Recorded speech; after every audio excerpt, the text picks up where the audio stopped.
Kuf Lamed Aleph.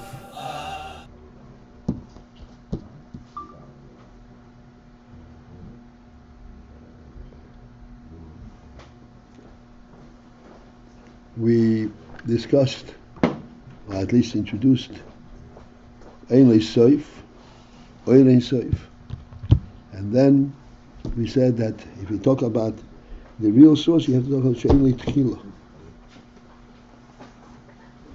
And in the oil there is a tchila, because the tchila of the oil is the atzmi.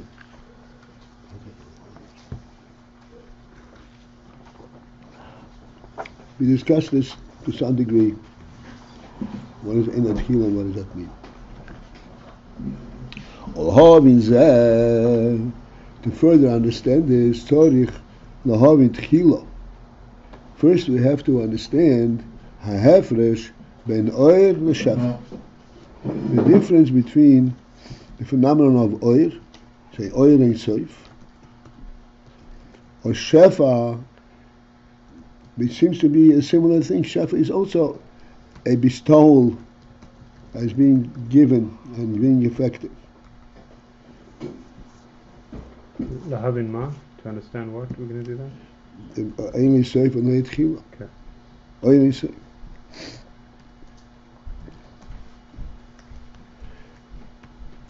What is the difference between the use of the word oir and the use of the word shefa? Sheha-Mekubalim, where we see that the Mekubalim who speak from a Elokus background, Mishtamshim al-pi horoiv beloshen oir. They mostly use the word oir. The Chokrim, and the others are the Chokrim. Chokrim means the philosophers.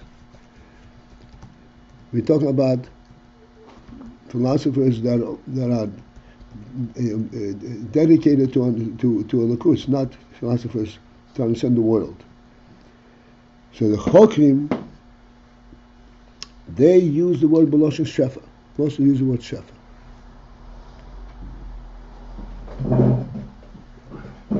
The Hafesh Beinayim Hu, the difference between these two inferences, oil and shefa. Again, in both instances we are talking about that which is emanating, which is providing from a source. And we're inferring the source.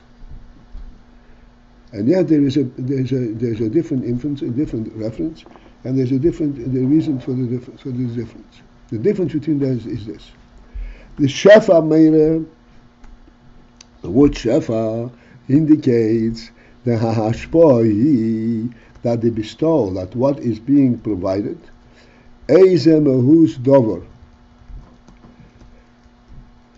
It is some kind of a mahus, some kind of a identifiable presence. Shenishma, that is being bestowed.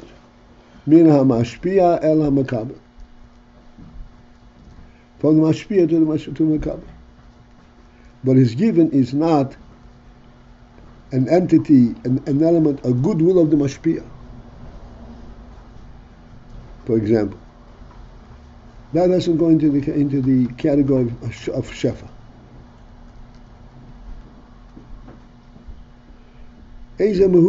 Some kind of a real presence of its own, and that is being bestowed from the mashpia to the makaber.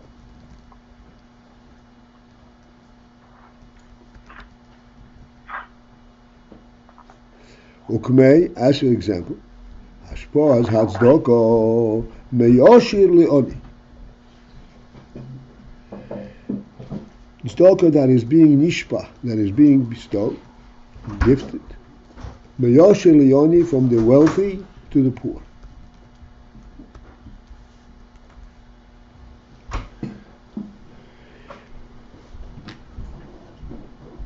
Now these seem to be extremely simple terms, but we have to understand why these terms are actually being used over here. Hashpaz Hatzdokah, the gift of tzedakah, The tzedakah is an entity unto itself. This penny does not represent the gift, the source where it comes from. It's a mehuz dover, it's an entity unto itself.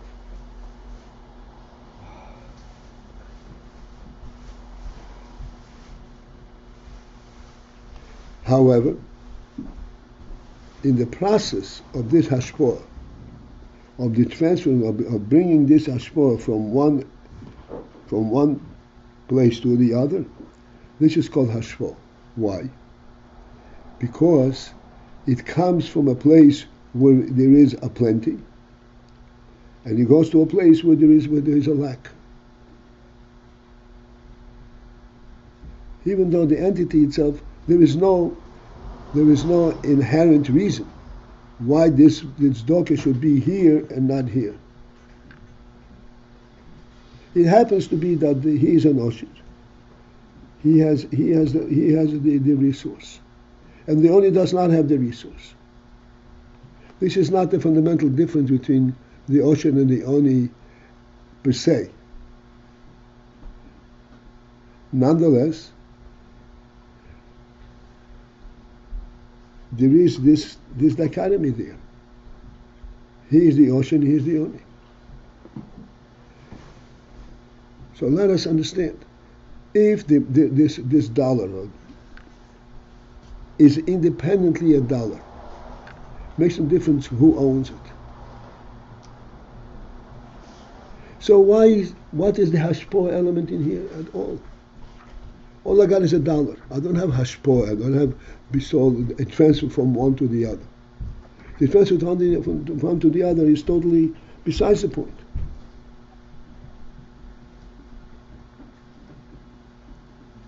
And yet, we refer to it as hashpah.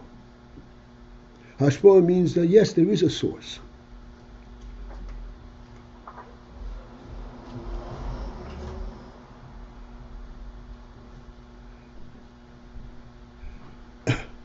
And the fact that there is a source is identified with the entity that is being transferred.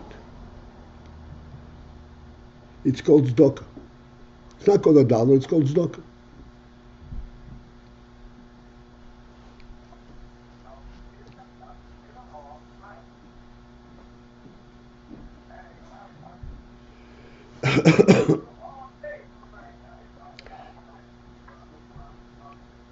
And this is why the Rebbe goes into these details.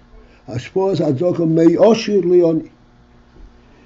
The tzedakah comes not, it happens to be here, so he transferred here. No. He is an oshir. He is in a different position completely. Oshir means that he has it in abundance. To remain on this call, press 1.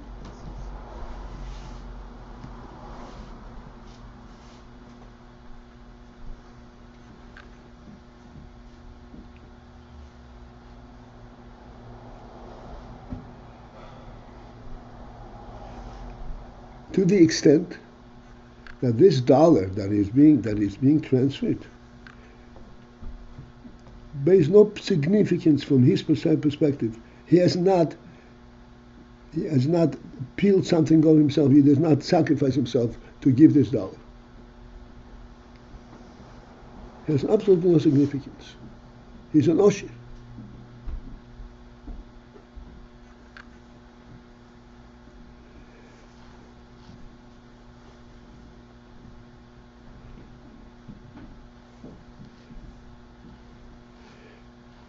So if he is an osher, and he does not understand what it means, you're missing, you're lacking a dollar. What makes him recognize the oni to give him this dollar?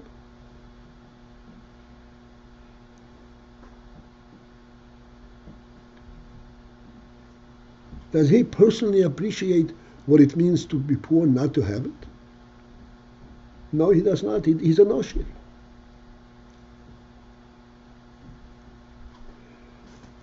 And this is where the term hashpah comes. In other words, he relates to it not from his own perspective, because of his own experiences, but because he understands the oni.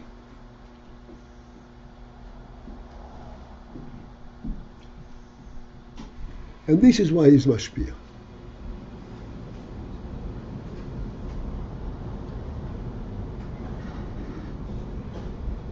And this is why the hashpah comes in the form of a mahuz davar. Because he judges the oni by the oni's position. The oni is missing that dollar. The oni is not missing wealth. He's not missing recognition or position. He's missing a dollar.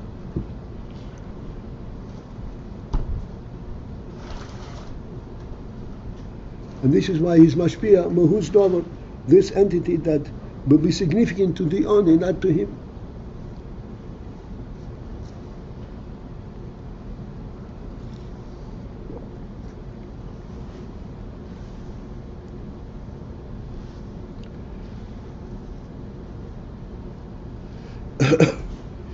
This is called shefa.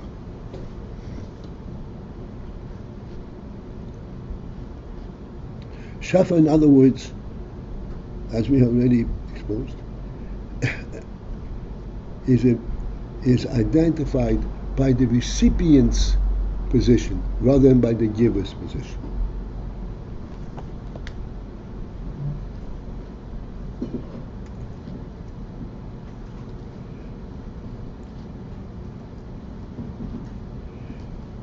Okay, 4 lines from the top. Shemahuz davar nishpa u'nimshach. Where mahuz davar, an actual presence, is being drawn and being nishpa, is being bestowed. This actual presence is completely detached, separate from the source where it comes from.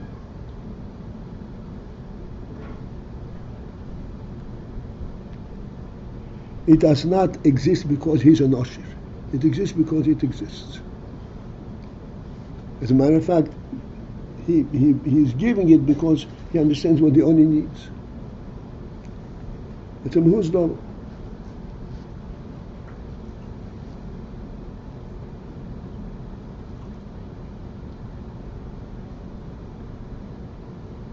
Ukmoy. It seems like the Rebbe is laboring over something that's simple, but you have to understand the nuance of what the Rebbe wants it to understand. So bear with us, so to speak. Ukmei, as in the case, hamshachas hamayim mimokim l'mokim. When you draw water from one place to the other. Shenemar al zeh, regarding which it is said, and in the term is used, loshen shefa. Mayim, that is being drawn from one place to the other, is in the term is shefa. K'moi shefa yami, shifas yami, shifas mayim, shifas mayim, which is also the shefa, the shifas mayim, the force of water. Hare, so there is atzmi hamayim, the actual reality of the water, nimshochim, is drawn mimokim l'mokim. Is drawn from one place to the other. What is the emphasis over here? What is drawn here is not the fact that I have water, or like the fact that I'm wealthy. This is not what is being drawn.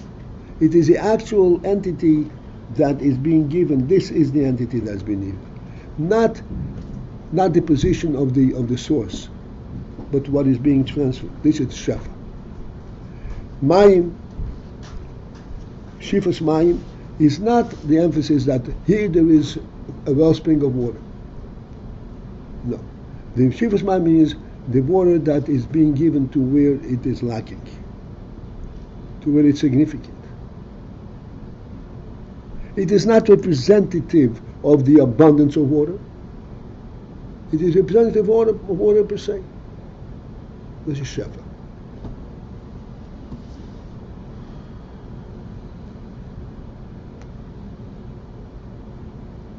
you said it last song, it's not representative of what? It's representative of water per se? What did you say? It's not the representative of the abundance of water.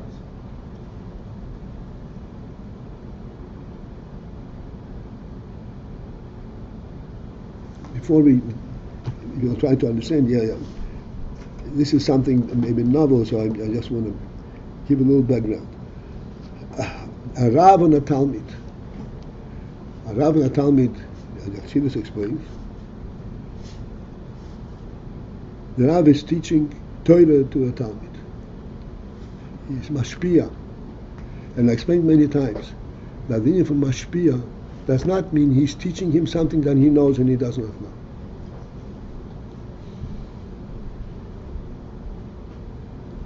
He's not merely a transfer means. He absorbed it into himself. He became this hashpah. The Rav became this seichel. And now he's giving it to him of his experience, of his insight. So the Rav and the Talmud are on two different levels completely, because the Rav has already absorbed this hashpah.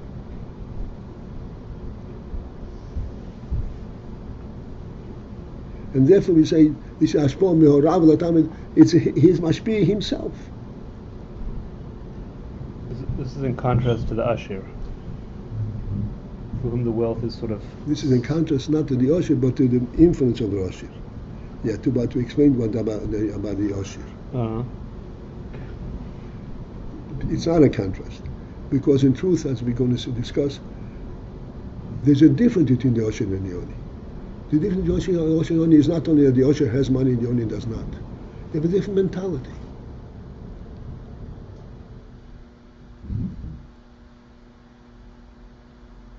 When the Ashir gives the dollar to the Oni, he's not giving him a livelihood. But by him, he is in abundance. He doesn't reason that realize that this money, this dollar, means a bottle of milk.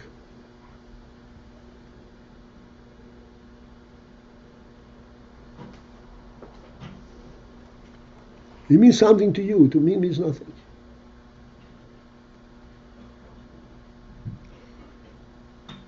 By contrast with the Rav and Talmud, it means everything. His own experience. Nicht mit Mashpia. Mashpia. Pardon. A teacher teaches what he knows. A mashpia gives over what he has lived through. A mashpia typically should give Yirah Shamayim, Avos Hashem. Not, thank you, not the terms with which it is being explained, but what is the significance of this? How do you live it? How does it touch you?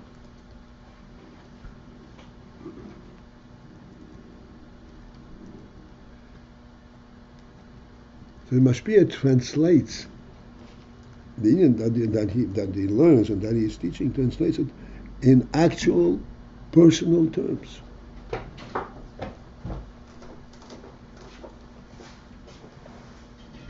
How come we're now differentiating between types of ashma? Why are we now differentiating between types of ashma? What are we trying to bring out? I mean, the usher to the ani is a hashma, right? But it's not like a Rav the Talmud. It's not the same type of hashma. It's the Rav the Talmud is more pnimi. What are we bringing out by differentiating?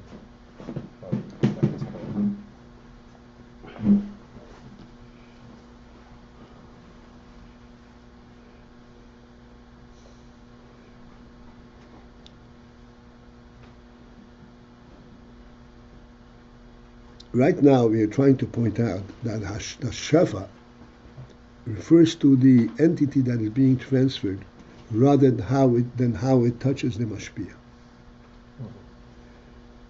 That's why the motion from Osher Leoni. Osher, this money doesn't mean anything to him. It's not a personal. He doesn't labor for it. He's not giving something of himself. So I gave it in contrast to talking to Rav Talmud. Because the idea of shefa is, as he said, is eizem who's dover, something, some entity that he possesses. He doesn't. It's not him. He's not giving of himself. He's giving something that he possesses, like water going from one place to the other.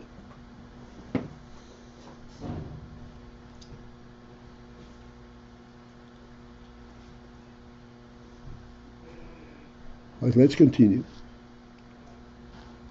The hashpah zu, where this hashpah, that he takes a mahuz dover, he takes an actual presence, and he gives over to someone else.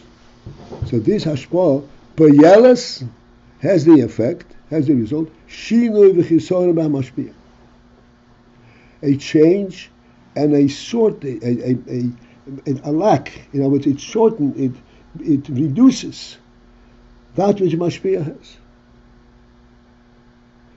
Let he be a multi-billionaire. If it takes $1 of the multi-billionaire resource, it's $1 less. Maybe insignificant, but it is $1 less. This is shefa, because he's giving him some mahus, and his wealth consists of a lot of these dollars. It's not of a different principle, different make. It is made of these dollars, but it's many of them.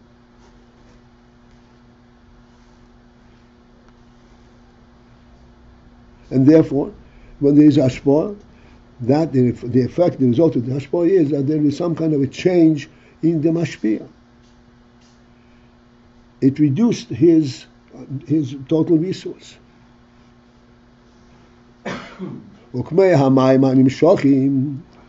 Simply, this we could see in the case of mayim hamshochim, water that are drawn, that flow. Clearly,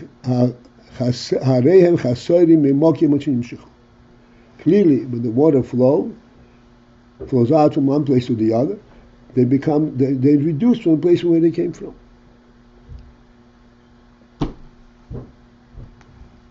As I said, all seem to be simple and so to speak, almost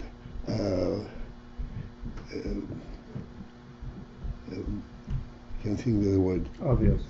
And that's obvious. It's too simple to talk about, but it's important, as we shall see.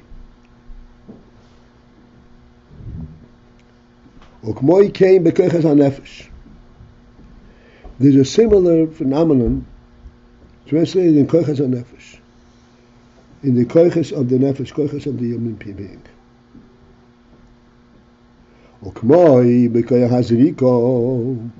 As for example, the koyach hazrika, the koyach of throwing.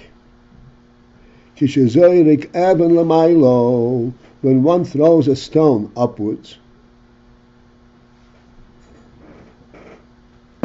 so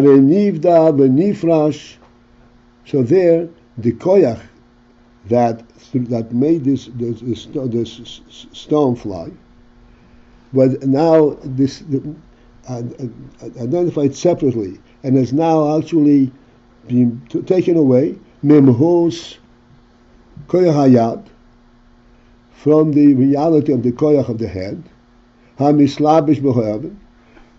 Then this koyach is now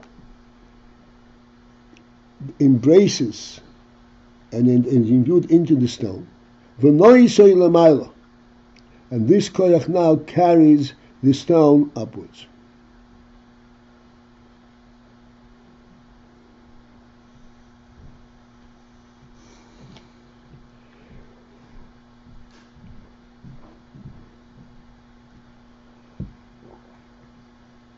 Why do we say that this koyach has now separated from its source from the hand? And then once it's separated, that's when it carries it lamayla. The harei hazriko, for behold, the zriko, the throw, he occurs li'achar sheyoytze ho'eva miyad min hayat. The zrika occurs after that the stone had already left the hand. Even though there was a swing in the hand, But the zrika takes place after the stone had now been separated from the hand. And now the stone continues to fly. You had swung the hand, and that makes the stone move while it is still in your hand. But then you let the stone out of the hand, and it continues to fly. This continual of flying, that means that the koyach that was in the hand to swing has now been separated from the hand and has now become imbued, one with the stone. And it continues, the swing, the koyach, continues to carry the stone upwards.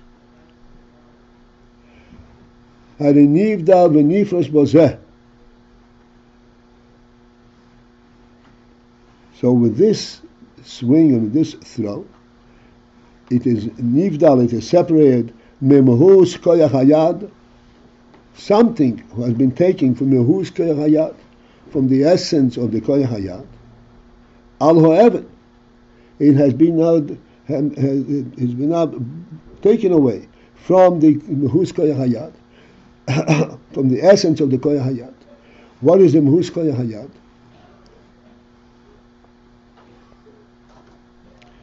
Let's go a few more words. The mahus of the koyach hayad al ho'even has now been connected to and put into the stone. Shemakifoi, where this koyach is makifoi, embraces. In Yiddish, was nem temarum, that embraces the stone. This koyach is embracing the stone. Mikol tzad, it embraces the stone from every angle, from every side. Shalidei zeh, whereby, as a result of that, unoisei lemailo, because that this koyach embraces the stone, mikol tzad, from all angles, from all sides, thereby it is able to carry the stone upwards.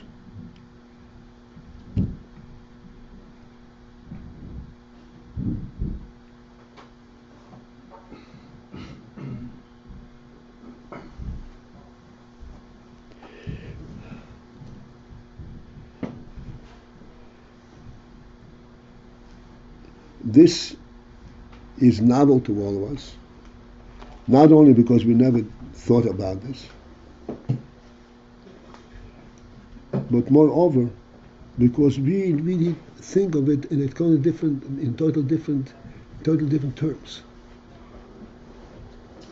Especially the educated amongst us, who have studied, so to speak, who know the physical way of describing this flight.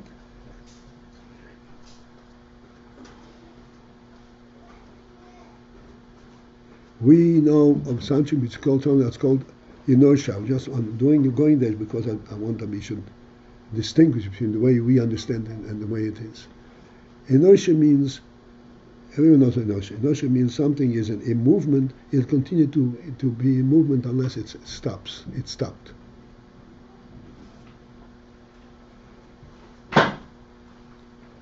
So then, if we refer to it as inertia, we do not have a force that carries it anymore. It carries itself. It continues to be in the state that it was. Nothing is carrying it.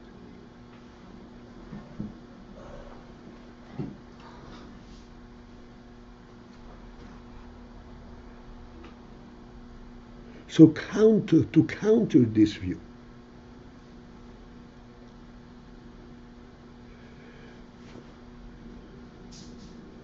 it's not an easy thing.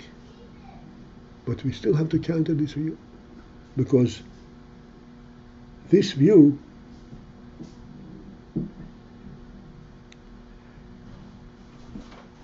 as we shall see, it is true only within the worldly context. It is not true in the overall reality.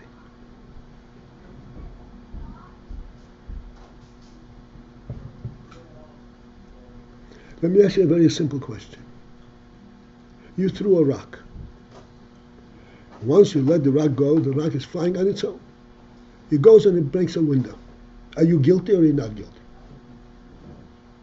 I didn't break the window. The rock broke the window.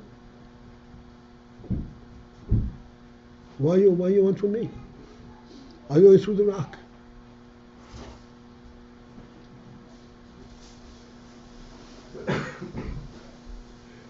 So I'm asking, are you guilty or not guilty? Did you break the rock, the window, or did the rock break the window? You broke it. Okay, that's a very simple answer, because after all, you started the rock flying, but the pale mamish. In actual fact, what broke the window? Was your force involved in breaking the window? Yes.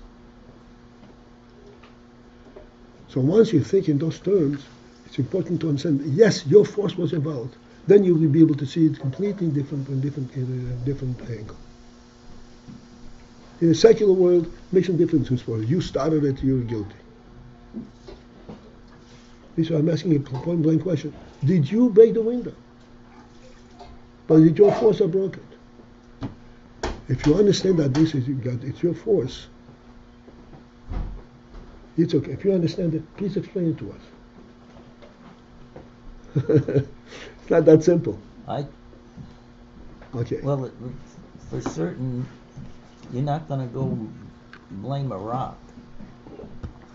Do you have nobody to blame? The rock has no intent. Makes no difference. What's the difference? So it broke. Your window broke. I have nothing to do with it. It wasn't inertia. The rock was sitting on the ground. I picked up the rock. I threw the rock. That's right. I threw the rock at the window. That's right. Not any place. That's right. It broke the window. That's right. It's my fault. It's your fault, but I take it up on myself. Yitzchak, you're not answering my question. Don't come on going in circles. I'm not going in circles. Yes, you are. It's your fault, but you're only a cause. You're not the actual breaker. Because it's your force that broke the window. I'm asking a very, very distinct question. So as we're learning now, yes. Excuse me? As we're learning now, yes, because That's what I'm trying to emphasize. So it's not a ground. That's what your force, your koyach hayad broke the window, because it wasn't as a result of you're guilty. That's a different story completely. This way makes more sense than inertia. I mean, I never studied physics. That's on physics. This part of physics is you never heard of inertia? I heard of it. I'm saying, but the inertia is not intuitively sensible. It's not. Doesn't make more sense. This makes more sense. It's more simple. You experience inertia all the time. You drive a car. You stop. You take your foot off the accelerator. Will the car continue to move? What is inertia? What does that mean? Inertia is being explained right now. The car continues to move after you take your foot off the accelerator. That's inertia. Bodies in rest. I'm not really interested in inertia. I want to contrast it to the way we think, and to bring it in. We should be able to think and understand what the Rebbe is explaining to us. Because the way we think is a completely different thing. You think when you throw a rock, so the koyach of your hand has not come out of your hand and carries the rock, or the right flies on its own. You start out and it flies. So does the Rebbe deny inertia, or?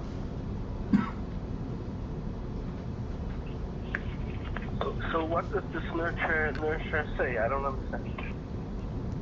Who is this? It's Moshe Silver. What does the inertia say? He's asking. Forget about inertia. I'm just asking you, is it something obvious to you that if you throw a rock,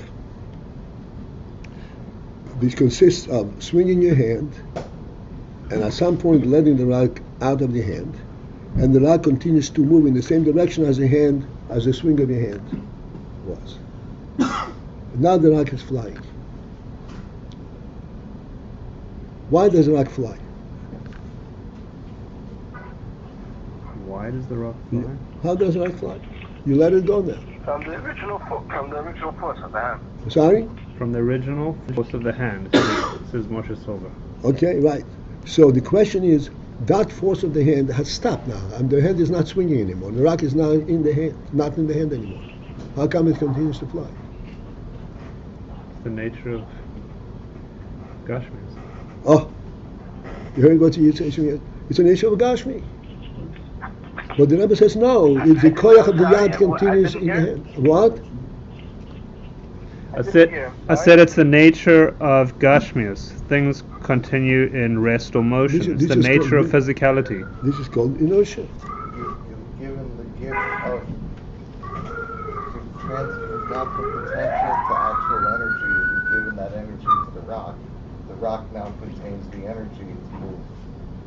You've transferred from yourself to the rock. Okay, but it's your energy that is carrying it. Right, it's your energy in the rock. One second. Is that how we see it from a physical perspective?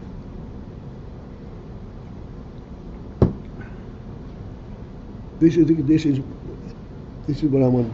This is what the Rebbe says, that the koyach hayad has now separated from the hand, and is now actually imbued, embraces the rock, and continues to carry the rock.